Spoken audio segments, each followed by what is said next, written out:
I told myself all day that if this was the outcome, I would cry like a little baby. And I don't know, they won't come, so I guess I lied to myself about that. But that seems to be a thing with me. I'll lie to myself.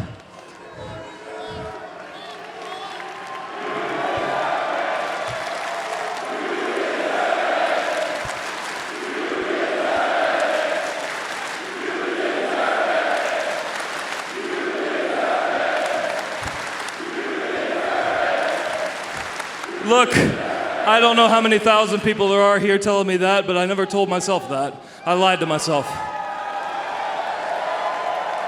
When I joined the Bullet Club, I thought I'd never measure up. I thought I didn't belong. I lied to myself. When AEW started, I told all of you I'd be the first champion. I might have believed it a little bit. I lied to myself then too. And as time went on, the lies, they kept flowing. I said I shouldn't try to hold on to my friendship with Kenny and the Bucks. That was a lie to myself. I said that these guys right here could never be my friends, and let me tell you, honest to God, they're some of the best friends I have in my life.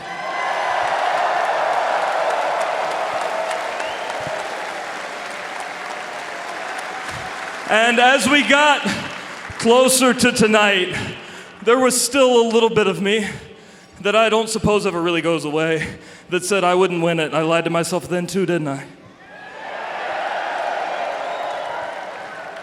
So, if you'll humor me, I'll go for one last lie. To myself, I will hold this for the rest of my life.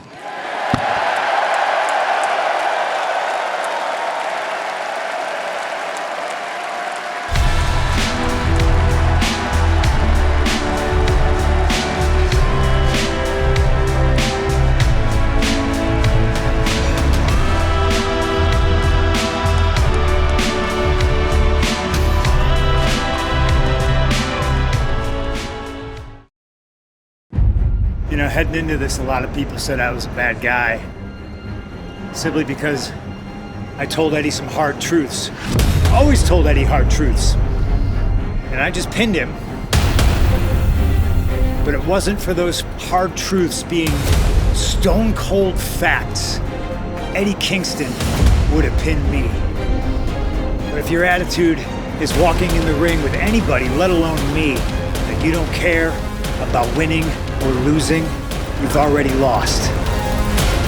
Speaking of losing, I haven't yet. And there's other people in this locker room. If they have a problem with me, come see me. Because little by little, day by day, I'm remembering exactly who the I am.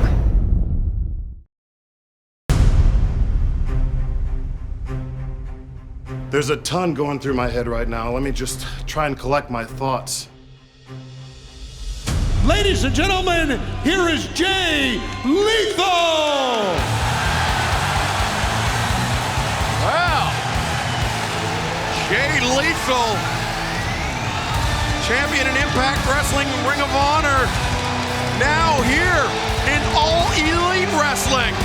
Because I can't see past the reaction and the feeling of all those people when I stepped out there. I mean, did you hear that? What brings you here to AEW? And listen to the chants.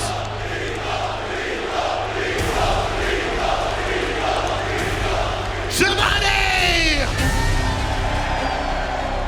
I mean, I felt it and I'm still feeling it now.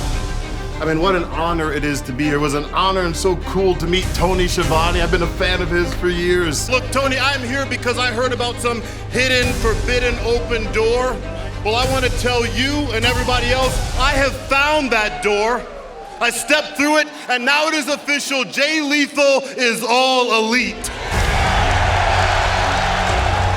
And what an honor it is to stand here in the fastest rising, hottest wrestling company in the frickin' world.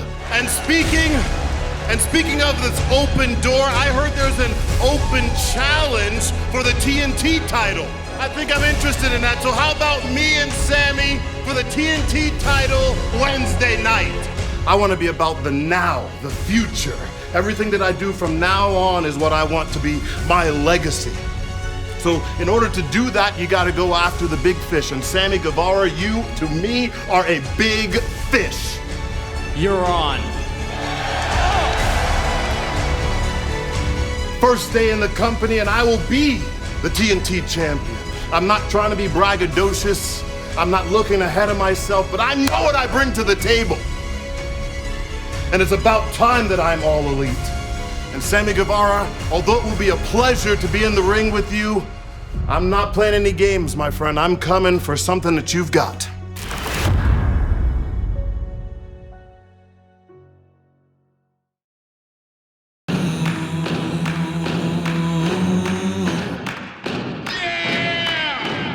And what do you know? And still, your AEW Women's World Champion, Dr. Britt Baker, DMD. You ready? You knew it from the start, feel it in your heart, you were destined for the top. The top spot, got the block hot, you are everything they are not. Now they stirring up the pot, meddling, trying to sell it what you got. Time to show them what you buy, let them in, then they coming for your spot. And this story's getting a little old for some of you, I'm sure, but for me, it's just as boring because there's nobody in this division left to challenge for my title that I would even remotely take seriously. I guess we're gonna have to start taking the competitors in AEW Dark and give them a shot at the title because I've been through everyone at this point.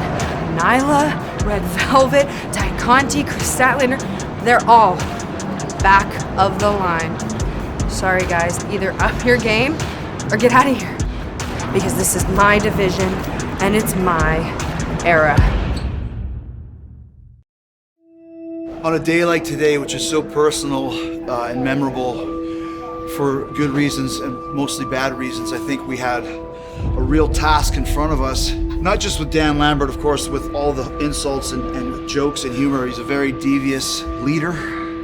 He knows how to put together a team. He knows how to motivate a team. We went out there against two UFC killers, and Ethan Page and Scorpio Sky are two of the best in our company who have learned a lot about Dan Lambert, about being devious and about being evil and how to cut people down. But the Inner Circle did what we always do, which is band together. We don't just wear these outfits because it's cool or because we're trying to get a photo shoot. We wear them because we are a gang, a street gang. We're sons of bitches. We're assholes. We kick the shit out of anybody that comes in front of us. I don't care if you have a UFC title or not. The Inner Circle's been doing what we've been doing since day one.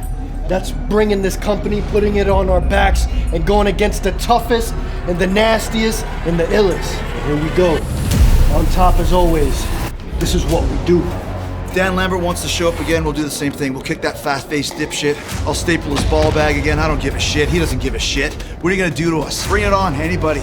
Besides, we got the Spanish God, TNT champion right here.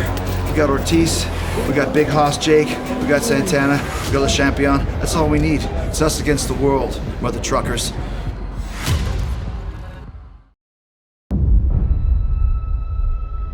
This contest set for one fall is a trios tag team Falls Count Anywhere match. The Elite, they said they were tough. We questioned them on that. Even though they're pieces of shit, they proved to us they are tough. Not as tough as us. No way. It was Jungle Boy's night. He got the win for our team. Tell me. You know, I did something tonight that I never really envisioned myself doing. But I think what it came down to is that was the only way to put those guys away.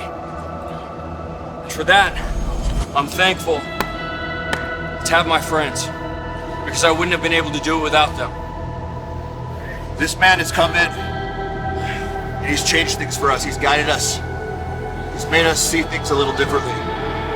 Now we know the lengths that we have to go to win at an elite level.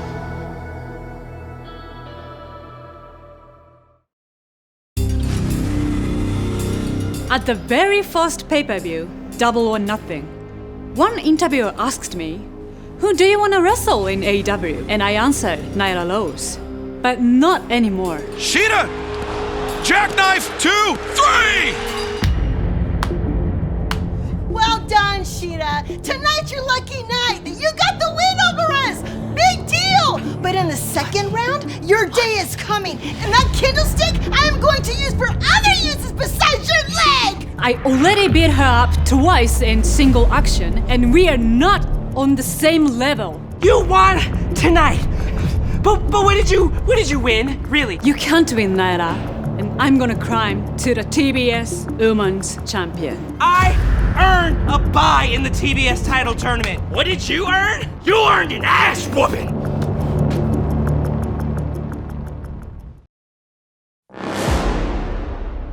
Look what you did, Dante. You hurt Anthony. This is my partner, my friend.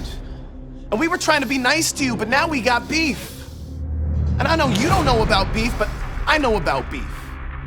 Look, we were trying to do you a favor. The Acclaimed is the most talked about tag team in wrestling, the most handsome tag team in wrestling. Despite the blood, and because of you, right now, we're the most pissed off tag team in wrestling. Dante, you didn't just make a mistake. You made the biggest mistake of your career. No one has made me shed blood here in AEW. So on Wednesday night, I'm going to make your skin peel. Highest flight, you and Leo Rush, you're gonna come crashing and burning straight to the ground, courtesy of the Acclaimed.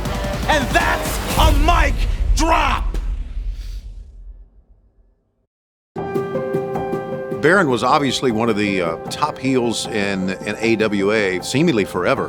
When you think about Minnesota, you think about the AWA, you think about the Ganyas, you obviously think about Baron von Raschke because he was a staple here. I think the last time I saw Baron was sometime between 86 and 87. He was pretty excited about AEW. He was pretty excited that we would come to the Target Center. He was pretty excited about what professional wrestling has become and how I'm still in the business, Tully Blanchard's still in the business, Arn Anderson's still in the business. I told the Baron this, when I was a wrestling fan in the late 70s, I remember Baron von Raschke and Greg the Hammer Valentine. They were the NWA World Tag Team Champions. They had this big feud with Paul Orndorff and Jimmy Snuka. So I remember being a big fan of watching wrestling, and then early in '84, I did my first interview with Baron von Raschke, which to me was really exciting. And he came in, he did "That is all the people need to know," and you made a big mashtuk and all the verbiage that he's known for.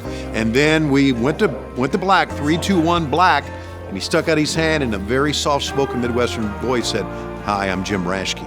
It was a moment I will never forget in wrestling when I went from a fan of Baron von Raschke to working with Jim Raschke in the background. So that was quite a moment.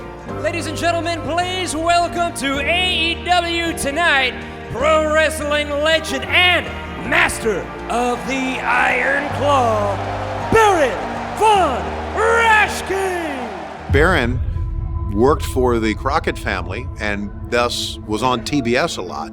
So his claw was known on a national level. Obviously a hold that was feared by most. When he would come out, he would show the claw, and that was his trademark as much as it was his finishing hold. Oh, there it is! The Iron Claw from the Baron! One of the legitimate legends in all of pro wrestling.